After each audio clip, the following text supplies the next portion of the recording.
Go ahead.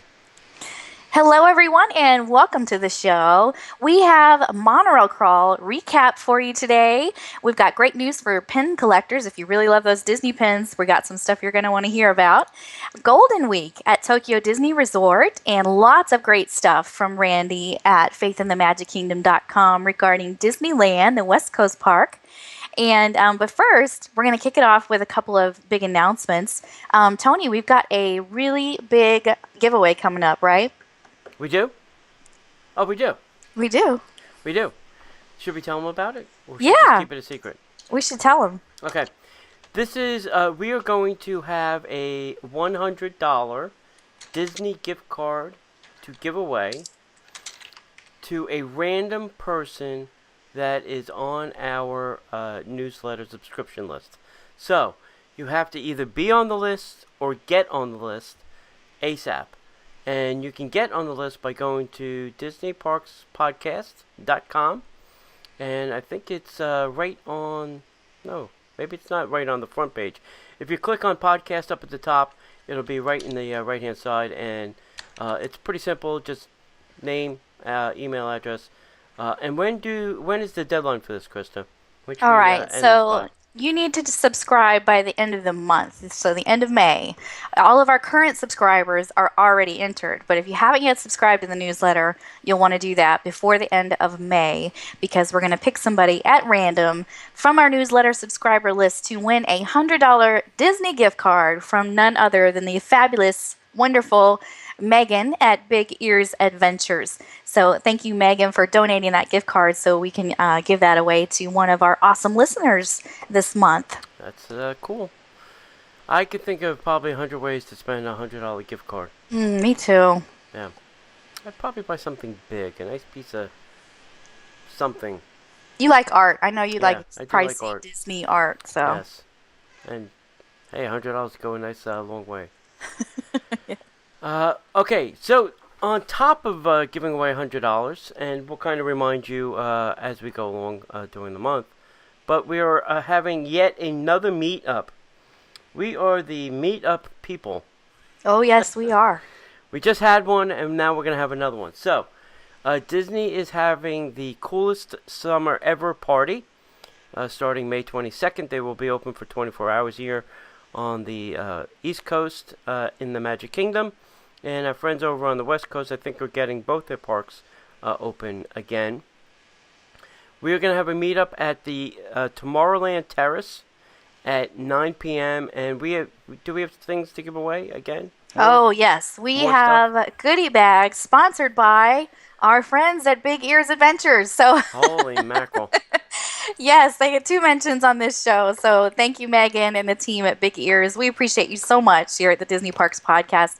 We could not do all these fun things if we didn't have you supporting us. So, everybody, please make sure you go over to Big Ears Adventures at facebook.com/Big Ears Adventures and give them a like on their Facebook page. Visit them on their website and tell them thanks. And you heard about them on the Disney Parks Podcast. Okay, now, are the goodie bags coming in a laundry basket again, or are these... Possibly. You know, if you're going to make fun of the method of transportation, then you should probably transport them for me. I don't know. Just a thought. I would just give out pieces of paper with my name on it. All right. So there you go. I wouldn't... Nobody cared. The prices were awesome. They didn't care that they were in a laundry basket. Yeah, they were so. good. They were good prizes, but... I guess the Yes. method of the delivery was a little, what? In a laundry basket? It was fun. We put the basket on our head and took pictures. Oh, yeah. It was great. So we are talking about the last meetup we had, which was just recently, last weekend, at our monorail crawl. We probably had close to, would you say 40 people at the most? Oh, goodness. We had 30 at the Contemporary, and I know that Yeah. because I gave out name tags at the Contemporary. But the group did not get any smaller with each stop. I feel like it might have gotten bigger and bigger. So just a huge thank you to everybody for coming out. So many people that were on their vacation from out of town and stopped in to see us, and I just could have cried. I was just so touched. I appreciate you guys so much. And I hope it was worth every second. My sweet friend Trevor from California was here for 2 days and stopped in at the Disney Parks Podcast Monorail Crawl for his first visit ever to Walt Disney World, took time to hang out with us, and he sent me an email today, just again saying it was so awesome and he had a blast. So thank you, Trevor, for coming out. Thank you, everybody. We can't thank you enough. It was awesome. We had a good time too. Yeah. So, yeah, I met some new people. Saw some old people. Met some new people. So it's always interesting because we do get an interesting mix of out-of-towners and locals, and even there were some cast member people that stopped by. So that's always fun too. So it's an interesting mix of people that we get.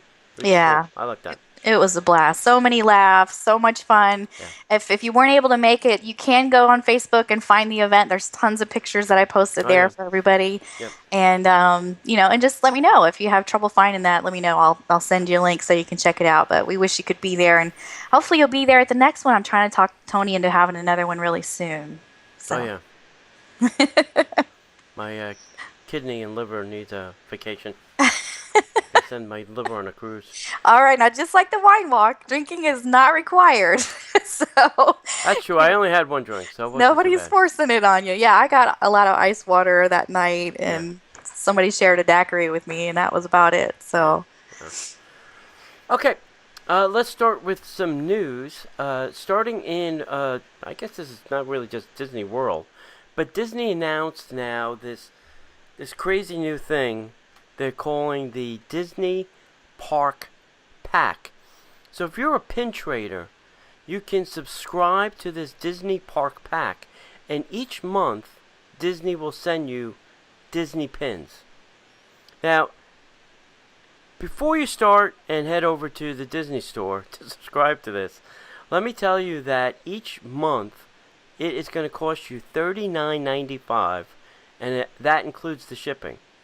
So that seems a little pricey for pins for me.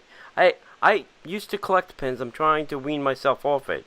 But this is a very interesting concept because the subscription boxes are becoming really, really popular.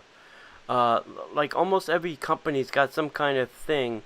You know, there's birch boxes, there's shaving boxes, there's nut boxes, there's snack boxes. There's a box for everything. So Disney's saying, hey, wait a minute. We can get a whole bunch of people to subscribe and give us $40 every month for pins. So they're jumping on this bandwagon big time. So the first box will be, this is what they're saying is in the first box. So you get trading editions on the Disney Parks online store. This is an online exclusive box of pins that includes a limited edition pin, a limited edition 500 pin that is only available in this Disney Park Pack, as well as 2 open edition pins that guests will receive before they are available in locations at Disney Parks. So you'll get 1 limited edition pin and then 2 open edition pins before they're available in the park. And the idea is that these open edition pins will kind of help you get, trading. So they're not something that you'll keep, but at least if you want to trade for them, they're giving you 2 trading pins to get started. So it's an interesting concept. I don't think Disney will ever share, but it'd be interesting to see how many subscribers they get to these. Now, so if there's only 500 of these pins, you hope that there's not more than 500 people on the subscription list. Otherwise, what happens to person number 501? They don't get a limited edition pin? I don't know. So, this is going to be interesting to see how they handle this, because these limited edition pins, they may have to bump up the pins that they choose, because 500, for the first one, yeah, that's fine, but after the word gets out, this is going to, be like wildfire, so it'll be interesting. Now, for more information, go to disneystore.com/parkpack, and there's more information there on how to subscribe and all that other kind of fun stuff. So. Right on. There you go. There you go. So So, also at Walt Disney World, if your kids are fans of the hit shows on Disney Channel and Disney XD, and if they listen to Radio Disney, they're not going to want to miss these special events within the Walt Disney World Resort 24-hour summer kickoff party, which of course is Friday, May 22nd. And we hope to see you there at the Disney Parks Podcast Meetup. So, some of the network's most popular stars will be dropping by the party at Magic Kingdom Park throughout the day, giving fans a unique opportunity to see their favorites in person at fun-themed events. So, Disney Channel's Club Chill, you're going to be sure to check out this super cool party zone in Tomorrowland from 4 p.m. to 11 p.m. And this is where you'll see a DJ spinning the latest tunes, previews of upcoming films and music videos, and more. And you want to keep your eyes peeled because you never know if some of the guests' favorite Disney Channel and Disney XD stars might stop by. Sounds interesting. Yep. Grand Marshals for the 3 p.m. Disney Festival of Fantasy Parade. So this one, what happens here is you get to watch as some of your favorite Disney Channel and Disney XD stars kick off the 3 p.m. parade. So here's who is coming to do this. We're going to have Karen Barr, who is Jessie, Dove Cameron from Liv and Maddie and the Descendants, Sophia Carson from Descendants, Garrett Clayton, he's from Teen Beach 2, Sky Jackson, who is Jessie, Peyton List, who is also Jessie, there's a lot of Jessies, Ross Lynch, who is on Austin and Ally and Teen Beach 2. Okay, so Jessie's the name of a show, sorry, that's what that is. Laura Marano, who's on Austin and Ally. Maya Mitchell, she was on Teen Beach 2 and ABC Family's The Fosters. Bradley Perry, who was on Disney XD's Mighty Med. Grace Phipps on Teen Beach 2. Jake Short, who is on Disney's XD's Mighty Med. And Calum Worthy, who is on Austin and Ally. So some of those names you might recognize, and they're going to be kicking off the Festival of Fantasy Parade. So that's kind of cool. We're going to have some Disney stars with us that evening. Okay, is it sad that I don't know any of these TV shows? I'm assuming this is not my demographic they're shooting for. It's okay. It's okay. Yeah. I've heard of a couple of these, but I'm with you. I'm not super familiar, but I'm sure a lot of our listeners are, and they probably have kids who are. So this is going to be really exciting news. Yeah. How are they going? Well, that's a whole nother story. I mean, I think the teens are going to go crazy after they see this list. They're all going to, want to be in the park all day. Yeah. I know. Very interesting. I don't know if I want to be in a park filled with teens all day. May not be good for my health. Okay, some other Disney news.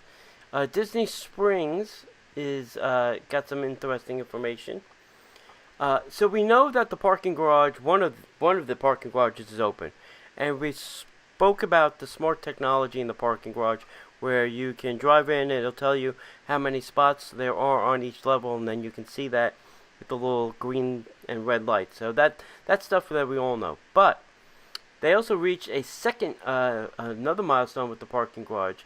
It's the opening up of 2 new walkways that give guests a direct connection to the West Side Promenade in 2 locations. One is adjacent to Splitsville Luxury Lanes, and the other is near Planet Hollywood. These new bridges to the property are accessible via the second level of the garage and give guests the option to use the stairs or the elevators or escalators.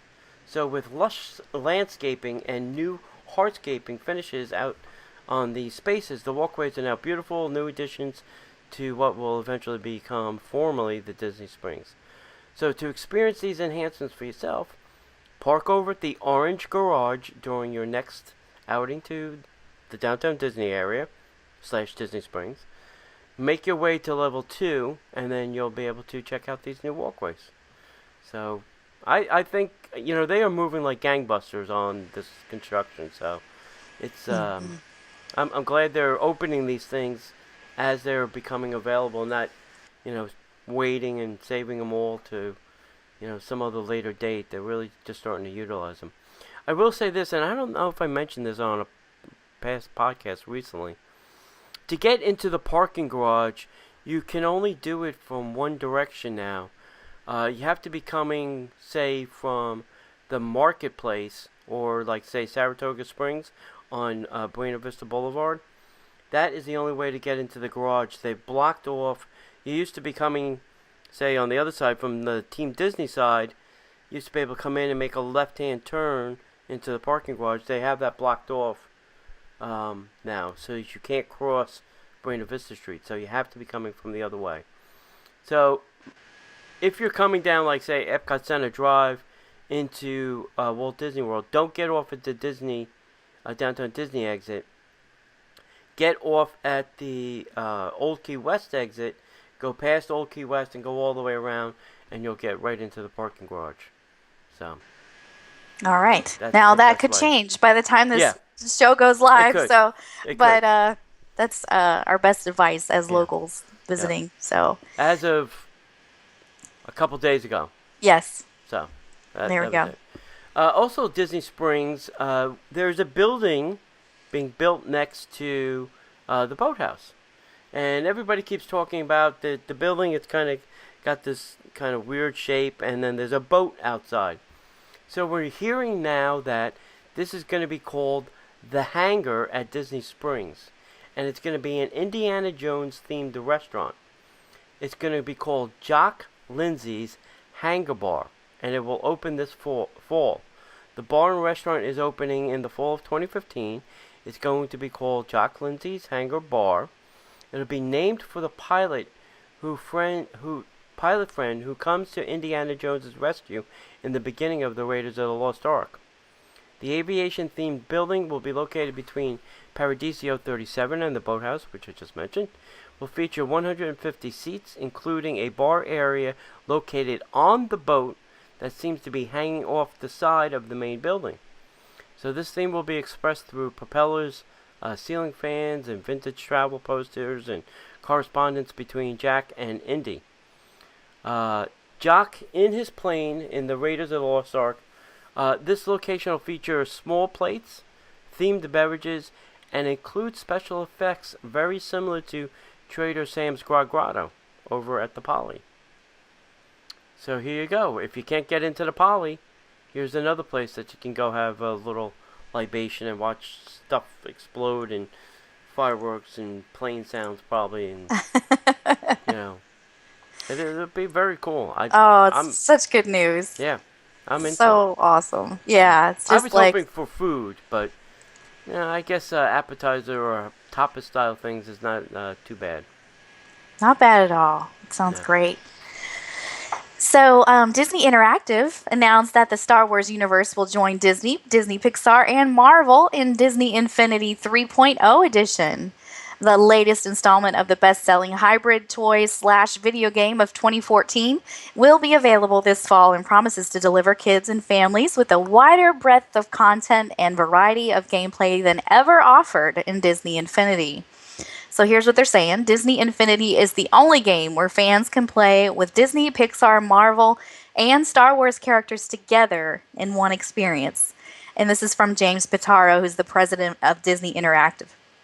He also said, "We worked closely with Lucasfilm to deliver an authentic Star Wars game experience featuring some of the most iconic stories and characters from the past, present, and future." That sounds fun. So, it's going to be available this fall. Okay. So now, do you have Disney Infinity, Tony? Do you have that? No. I never got that either, but sounds super fun. Yeah. It's it's very expensive because you have to buy the games, then you have to buy the little characters, and then they have these, I think they call them pucks, I guess, like these other little discs, but they're sold in blind packs, so you don't know what you're buying. So you get the blind pack and that's not the one I was looking for. So it's a very expensive proposition. Yeah. If you're a millionaire, I can't even imagine if you have 4 kids how you can afford to have this game in your house. Yeah. I mean, because every kid's gonna want the different characters, and the characters are not expensive. I bought 2 of them for my nephew, and I think it was like $60 or something like that. So, it's just crazy. In some other Marvel news, Marvel commenced principal photography on Captain America: Civil War, the third installment for this superhero franchise. And after seeing the box office that the Avengers just did, I think we're in for another hit. But this is slated for release on May 6th, 2016. It will be shot on location in Atlanta, Georgia, as well as Germany and Puerto Rico and Iceland. And the casting is Chris Evans as Captain America, Robert Downey Jr. is coming back as Iron Man, Scarlett Johansson is doing Black Widow again, Sebastian Stan is doing Winter Soldier, Anthony Mackie is doing Falcon, Paul Bettany is doing The Vision, Jeremy Renner is coming back as Hawkeye, Don Quixote is coming back as War Machine, Elizabeth Olsen is coming back as Scarlet Witch, and the other movie that's coming out soon is Ant-Man, and Paul Rudd will make his first appearance alongside the Avengers in this Captain America movie. So Ant-Man's going to have his own movie, which will be coming out next year, plus he will make his first appearance with the Avengers in this crazy movie. Cool. So for, Marvel fans are getting movie after movie after movie. They are probably thanking that Disney bought Marvel. I mean, it's just nonstop for them. I mean, every year they get at least one or two movies, so Yeah. it's a good hit for them. Mhm. Yeah. So, I heard the latest movies are doing really well. Everybody's enjoying it, Yeah. right? Oh yeah. It's good. Yeah, crushed at the box office again, 2 weekends in a row. So Wow. yeah, Fantastic. it's doing a great job. All right. All right. D23 news. So if you Yay, D23 news. Sorry. if you don't know, that's a big expo thing that'll be happening in August in Anaheim. Disney has created for this expo a new 7,500 seat venue located in Hall D of the Anaheim Convention Center so that more guests can see these high octane presentations. And maybe, just to give you an idea, I heard last year on Friday and Saturday there were 75,000 people that went to the event. Only 7,500 of them will now get to see the events in the big arena. So out of 75,000, only 7,500 will actually get to see this. I still say that is terrible. I mean, that's not even half. That's nothing. That's pitiful. That's terrible. But anyway, I really think they have to fix that. But anyway, let's talk about the events they are going to have. They are going to have the Disney's Legend Awards ceremony, which will be hosted by Bob Iger, and that will take place on Friday, August 14th, and will once again honor those who have made significant contributions to the Disney legacy. If you can, I highly suggest going to see that.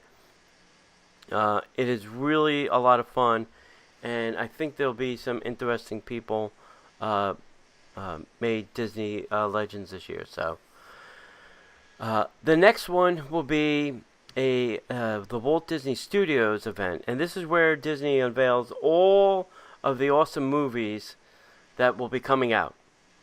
And this will be on Friday, August 14th, and the filmmakers from Walt Disney Animation Studio, Pixar Studio, will provide sneak peeks at such films as Zootopia and Finding Dory. So if you'd like to see some sneak peek of these before anybody else will, Friday, August 14th is the event you want to be at. On Saturday, August 15th, live action titles will be presented. And this will include things like Alice Through the Looking Glass. I think that's being directed by Tim Burton. And the Jungle Book film will also be spoken about. And things from Marvel and Lucasfilms, along with some very special guests that will take center stage.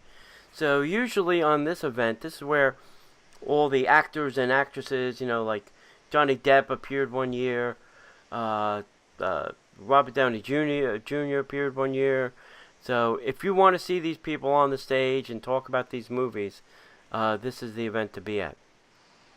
On the afternoon of Saturday, August 15th, Disney will bring a huge, this is going to be great, the Parks and Resorts Chairman, Bob Chapek, to Hall D23 for a behind-the-scenes peek at the magical experiences and entertainment coming to Disney parks and resorts around the world.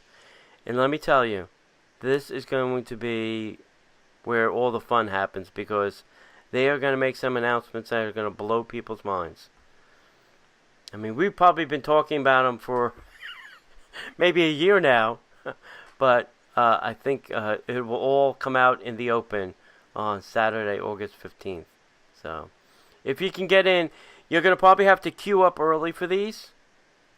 You're going to probably have to stand in a line for a very long time, and you're just going to have to bite the bullet and do it, because that's the only way you're going to get in. So, Krista, you going to try and go to any of these? Oh, I would love to, and we'll see how it goes. And I apologize, I'm a little bit distracted. If you can't see us and only hear us right now, we are recording video live as we record the news tonight. And I'm getting a whole bunch of texts right now saying, "Where are you?" All I can see is the side of Tony's head. So I need to let everybody know where I am at real quick. I'm going to go ahead and just log into Disney Podcaster, and then that way they can go back and forth because it's driving them crazy. They can only see one side of the conversation. So stand by here. Let me let everybody know. This is a learning experience, this whole Meerkat thing. Disney Podcaster, if you want to see my side of the conversation. Sorry.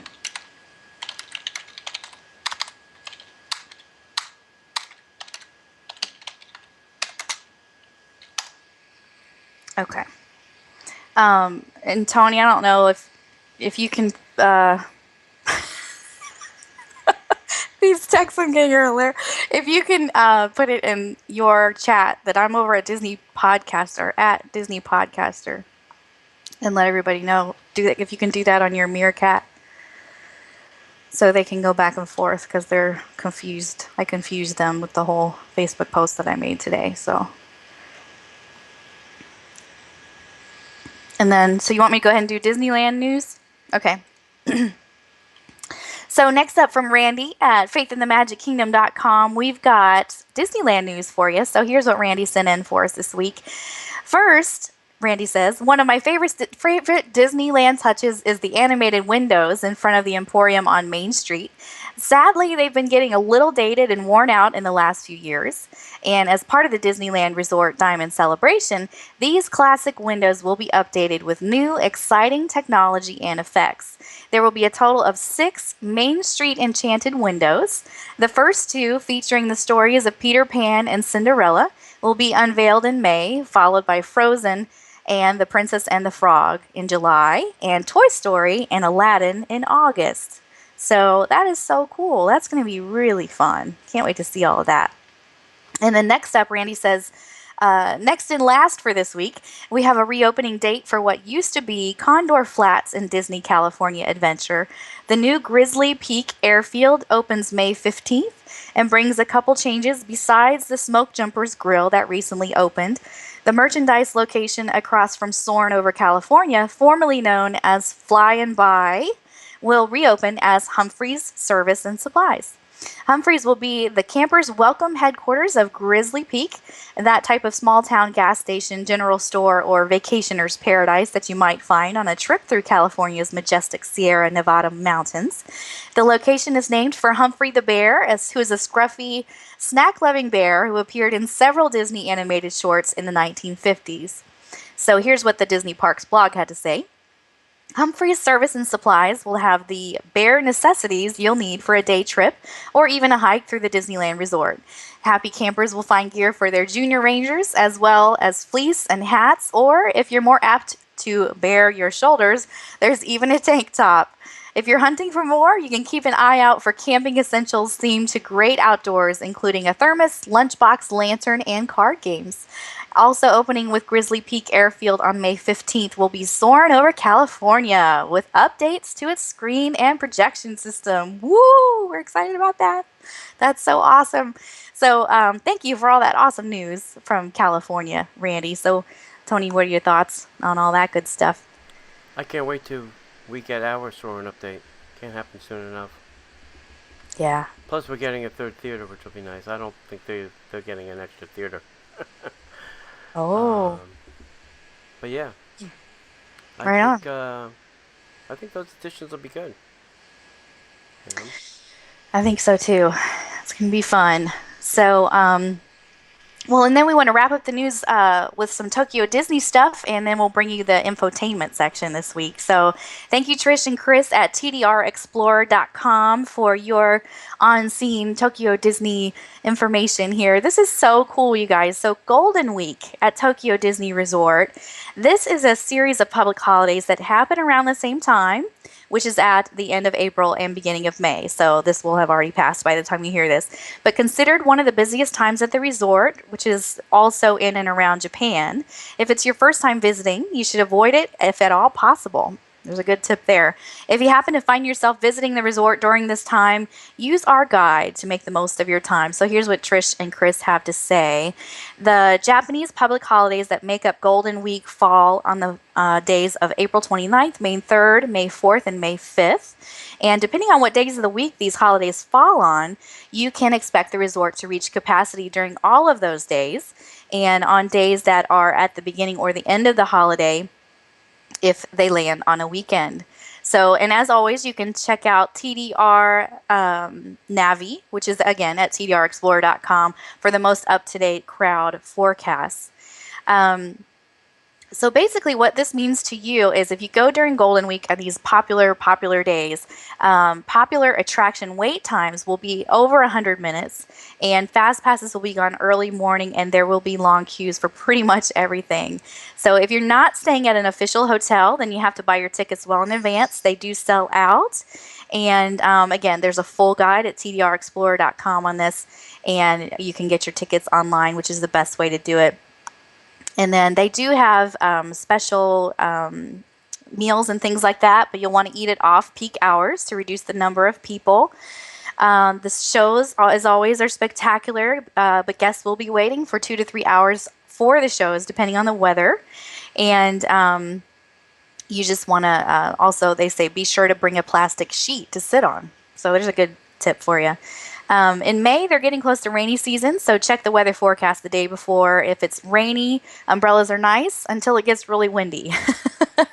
So just like here in Florida, you can bring ponchos, which you can buy at any 100 yen store. So that's the same as a dollar store here in Japan. And if you can find some comfortable rubber boots, those are good to wear too. And but again, if you can, it says avoid Golden Week altogether when planning your trip. If you're unable to, then at least you've got some tips here, and you know that you can count on tdrexplorer.com. You can reach out to Trish and Chris if you have any questions and you're thinking about visiting during Golden Week next year, Tokyo Disney. Sounds exciting. There's a lot going on during that time. So, good. Yeah, it's interesting that they say try not to go, but I guess it's busy, so yeah. You don't want to ruin your trip with things that you can't see and do because of that. Yeah. I was watching some videos of Tokyo Disney, and have their walkways are like massive. I mean, to go from like area to area, they're like huge. Oh yeah. Yeah, it's go look at some pictures or some videos. It's just like, like one attraction. It seems like it's like so far away. I'm like, what? It's just across the thing, but the walkways are huge. It's just, I don't know. And I was looking at a map. They were talking about these expansions. Remember last week we were talking about how they were expanding.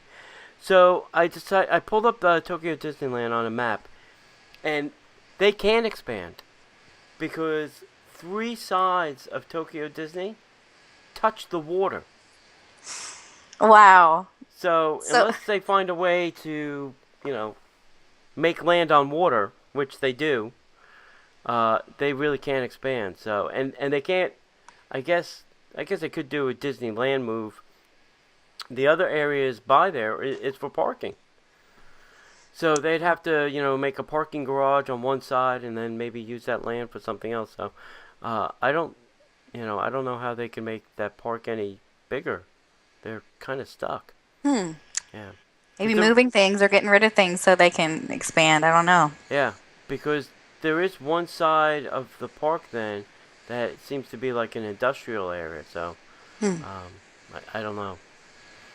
Crazy. Yeah, go look at go look at Tokyo Disneyland and Tokyo Disney Sea on Google Maps or whatever, Google Earth. It's very interesting to see where it is in the city. Yeah, it sounds like it. So it's a good project for us to work on. Tokyo Disney Resort. Go look at it Yeah. on your computer, people, Yeah. on Google Earth. Yeah. I know that my people over here on Meerkat can't hear you, so. I turned my stream off, my Meerkat stream. Okay. Okay, so let's talk about this week's infotainment. We haven't done this in probably about 2-3 weeks, so I thought we'd pull something out of our list and bag of tricks. And I thought this week it was interesting. I guess the monorail crawl, gave me some thought. Because a lot of the people, not a lot of people, some of the people that were local and some of the people were not. So we had this interesting mix. And so, well, we live, here. Right pretty close to the Magic. So this week's infotainment is, I guess, the advantages or disadvantages about living close to the Magic.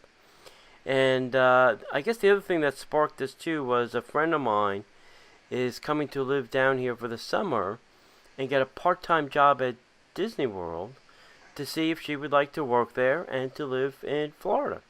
So kind of like an experiment. So she's staying at a friend's house for the summer, and she's going to work, get a job at Disney World for the summer.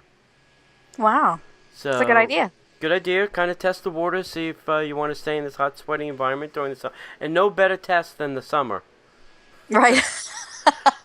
If you can make it in the summer in Orlando, you can make it at any time. That's right. If you can make it through June, July, and August, you'll be fine.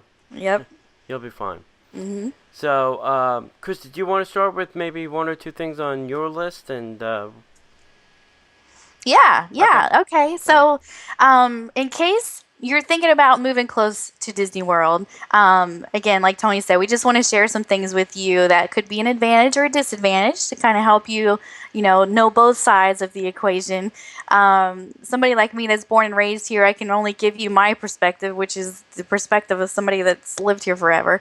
But one thing I've noticed about us who are native to Orlando, that's unique and doesn't always happen for people up north, is the storm clouds and the rain clouds don't quite phase us as much as they do everyone else. And the reason for that is we know here in Orlando that a rainstorm could last 30 seconds, 30 minutes, maybe 2 to 3 hours, but normally it's probably going to be pretty brief. And I don't carry an umbrella anywhere because, I don't know. I just call me crazy. But the rain just doesn't bother me like it does other people. So I don't know. I guess that could be kind of an advantage to live in here. You don't get as freaked out when you start seeing the clouds rolling in and the storms coming and stuff, because it could just pass right over. You could go in soaring and come back out and it'll not be raining anymore. So there you have it. Yeah. Hey, today it rained. And it was clear skies. There was no clouds. So it could even rain when it's sunny out. Oh, yeah. I remember growing up and going in the front yard, and it was blue skies, and going in the backyard, and it was pouring down rain, literally. As a child, I remember doing that. So it's just, the weather here is pretty crazy. Yeah. Okay, so one of the things on my list I was thinking about is you don't really, living close to the Magic, is I really don't pay attention to the lines anymore.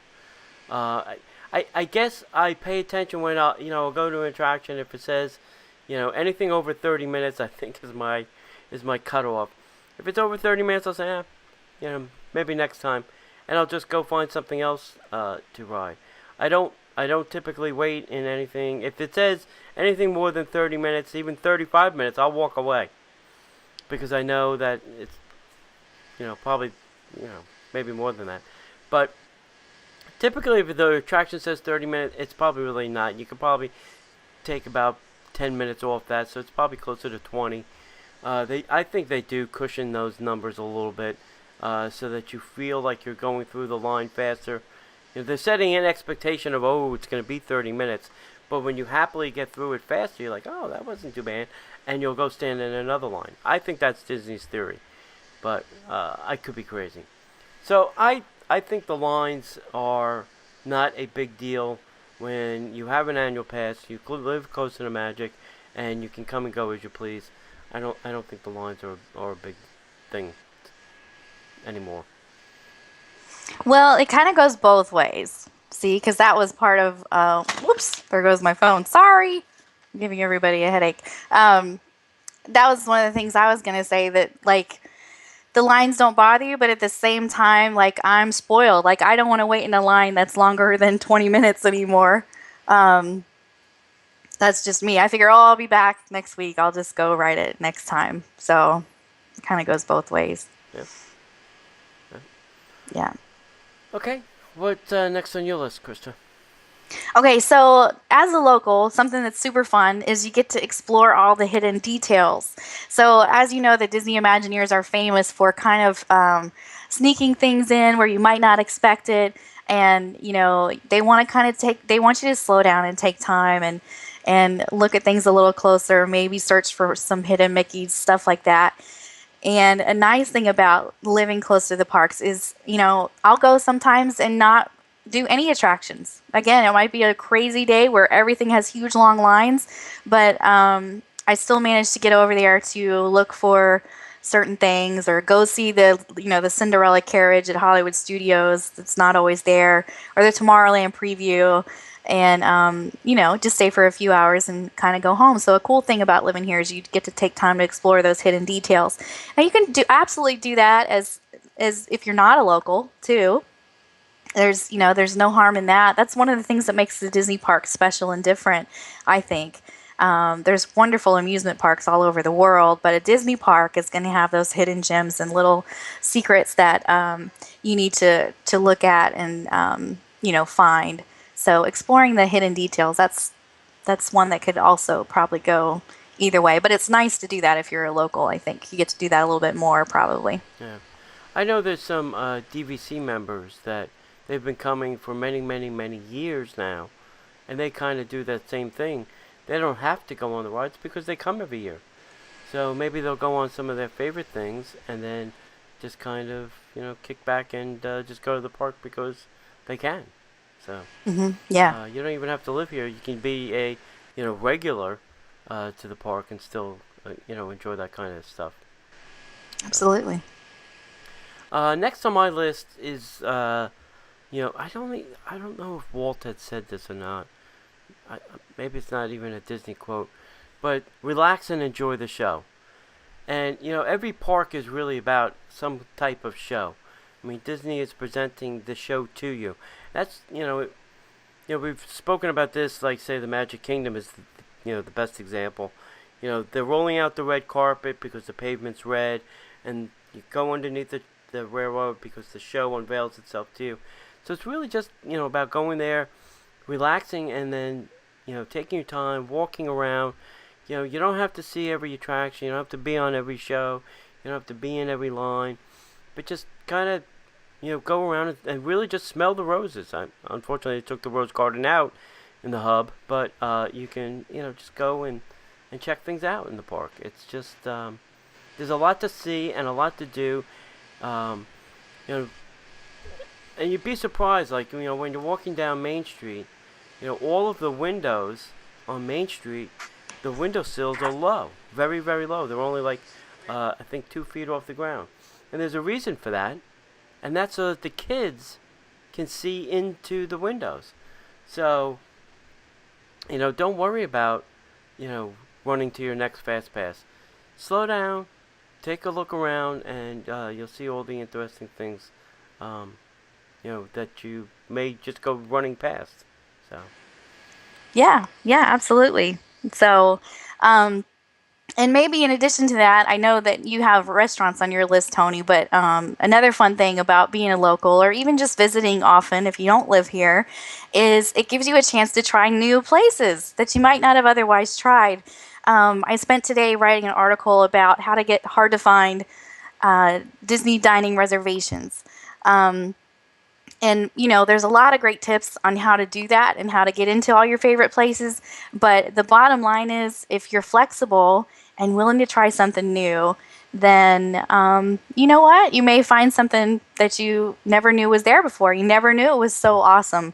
Maybe you never knew you could make your own cupcakes if you order the kids dessert at Garden Grill, or whatever the case may be. There's so many fun things to discover and find. And as a local or somebody who visits often, it's not as doesn't feel as risky to try new places and visit the ones that you haven't been to maybe quite as often. yeah, and I guess to piggyback on that, as a local, when us friends get together, normally you'll say, well, let's go to a restaurant, and if you're not living near the Magic Kingdom, you'll say, well, let's go to Olive Garden or whatever. But we live so close to Disney that when we decide to go out to eat, it's usually at a Disney restaurant. So we do get to enjoy more of the restaurants that Disney has to offer. Only because, yes, we are closer, and yes, we are all willing to go spend a little bit extra for dinner, for the Disney experience and the Disney food. And it usually doesn't disappoint. I haven't been to. I can't think of the last time I had a bad experience at a Disney restaurant. You know? Yeah, no, I can't either. It's funny. It's you just never know what you're gonna like when you take a chance and try something new because they're all magical, right? They all have that Disney magic. They all have something to get excited about, and probably something that you're not going to find anywhere else. So if you're willing to just go out of that comfort zone a little bit, try a new place that maybe isn't constantly booked. Um, and also I find, Tony, too, and tell me if you agree with this, but some places are kind of overhyped. Like you think you have to get into certain places because that's the one everybody knows about and talks about, but it's not necessarily one of the greatest all the time. No, that's very true. There are a lot of places at Disney that don't get the respect that they should. Recently, I went back to Liberty Tree, and Hmm. Liberty Tree deserves a lot more respect. Listen, I thought the food was delicious there, and we certainly had very generous portions. I mean, if we said bring out more roast beef, they brought out more roast beef. If we said bring out more mashed potatoes, they brought out more mashed potatoes. So, if the food is good and the service is good, you really can't go wrong, you know. Yeah. So, but there are a lot of places on property.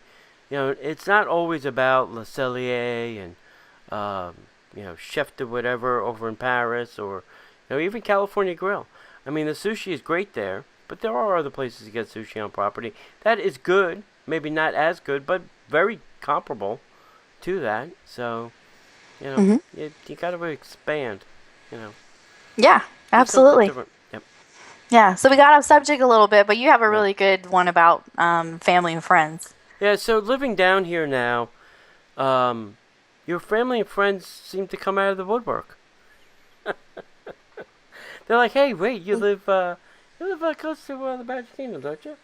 Yeah.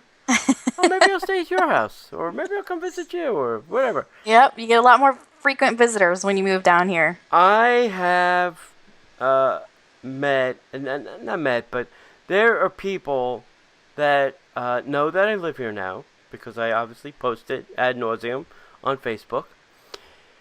And friends I work with, friends I went to college with, friends I went to high school with, cousins, brothers, sisters have all come down here to visit.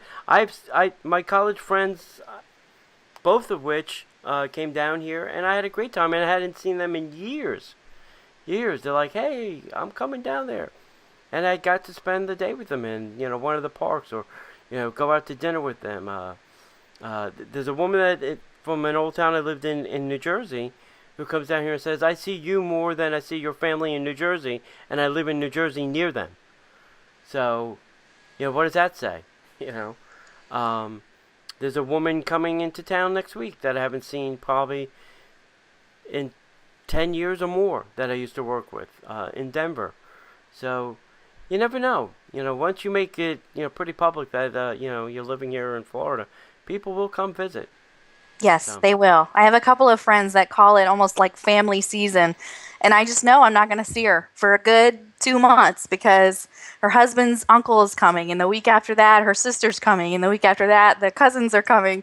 So that does tend to happen. So if you don't want to have friends and family visit you a lot, and you move close to Disney World, make sure you get like a little studio or something really small, so that if they do come, it won't be super comfortable, and they'll go back home and you can get your place back. So just tell them you're living in your car.